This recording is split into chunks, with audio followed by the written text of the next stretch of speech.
Idol, luto tayo ngayon ng isda. Sapsap to mga idol.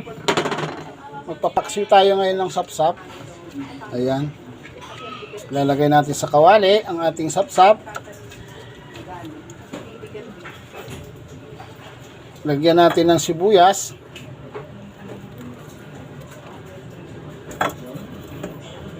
Malinis na po itong sapsap. Maraming sibuyas mga idol para lalong mas masarap.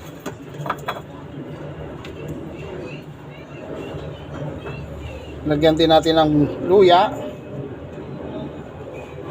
Sa hindi po marunong kumain ng ganitong kaliliit na isda, mga idol, baka matinik. Pero kaming mga mahihirap, sanay na kaming mag-ulam ng mga ganito mga idol.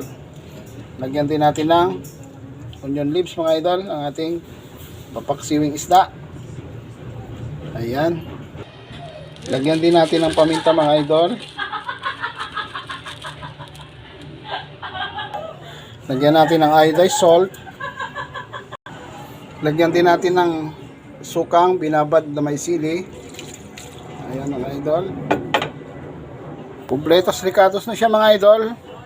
Madalian lang luto to mga idol. Hindi pwedeng lutuin ng matagal kasi madudurog yung isda kailangan. Unang kulo, patay na mga idol. Ngayon, umpisa na natin lutuin. Sa ganitong ulam mga idol, yung maliliit na sapsap. Sa hindi po marunong mag-ulam ng mga ganitong kaliliit, huwag nyo na pong ituloy kumain ng ganito, baka matinik po kayo.